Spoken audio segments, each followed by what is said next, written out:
My name's Don Betts. I'm 26 years old, based here in South London. I work in sports media. I work for a radio station based here in London, which is broadcast all over the UK and obviously around the world. And so, yeah, my life is solely sort of revolved around sport and football.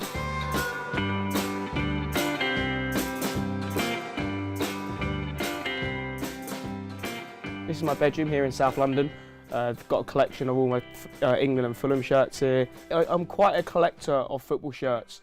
So my football team is Fulham, and yeah, we have the oldest professional football club in London, so we have a rich history. We may not have won the big titles that other teams in England have won, but we've got a really tight-knit community. We're a family football club.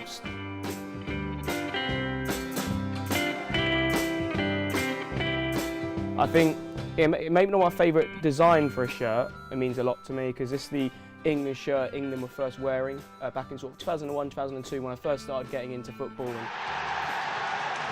yeah, so this is the flag I take sort of home and away wherever I'm going, watching England playing.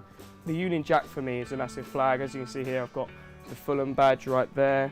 It says South London on it. See, that's where I'm from. And I've even got scarves such as this, which is from the Europa League final, but when Fulham played.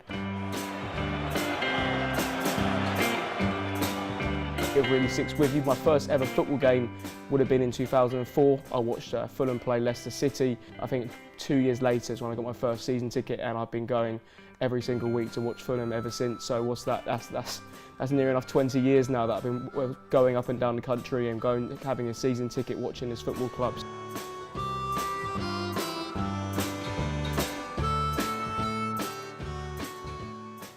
I think being a football fan, whether you follow your club team or your national team or both, I think that's something quite crazy but also quite magic about it, that no matter what happens to these teams, you're going to be following them all around the world, around the country, and that I'll always support them no matter what.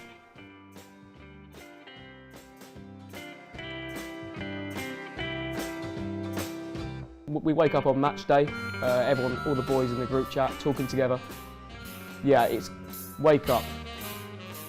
What time you get to go to the game, then after we'll probably go back into central London, so go for more drinks out there, and then eventually probably end up getting a kebab maybe at like 11 in the evening or midnight on the way home. There's always a debate when it comes to English football. There's a lot of club versus country debates that people do, but I think when it comes to a national team, you don't have all these inter-club rivalries. You'll have teams who support clubs who would usually be shouting abuse at each other throughout the season, but when you come to watch your national team, you're all grouped together, you're proud of your country.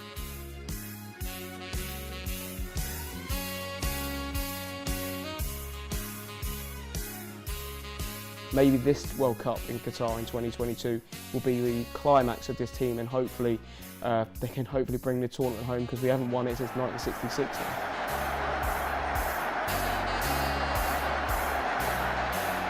Yeah, so Qatar is obviously a big difference to a World Cup than we've ever had before. First of all, it's not in the summer. Second of all, we don't have to sort inter-country travel. Qatar, all the grounds are in the same city, so it's perfect for you. We booked our flights as soon as the draw was announced and the schedule was announced. We didn't want to be arriving in Qatar, 4 or 5 days before England's first game. We're looking forward to going. It's a World Cup. Everyone says, oh, it's a different World Cup. It's still a World Cup, and for me, a World Cup is the pinnacle of football. It's the pinnacle of world sport, I think.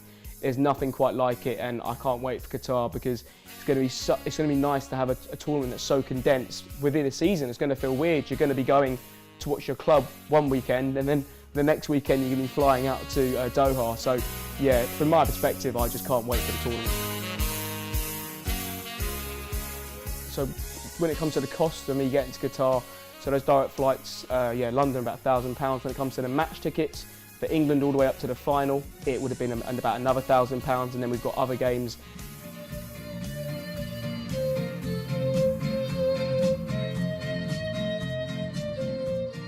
So this is an interesting football I have, signed from David James, from all players, England's former goalkeeper, nearly 20 years ago. But the signature and my name being on the ball has kept ever since, so yeah, it does mean quite a lot.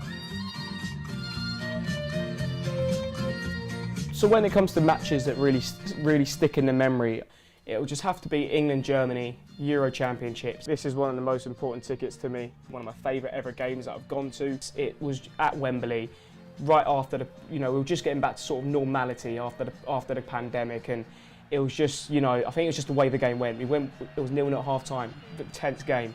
Go 1-0 up thanks to Raheem Sterling. Then Thomas Müller for Germany walks through after tackling Raheem Sterling. He's going straight through on goal and managed to put it wide, and that was celebrated more than a goal. More than our goals that we scored in that game, I think.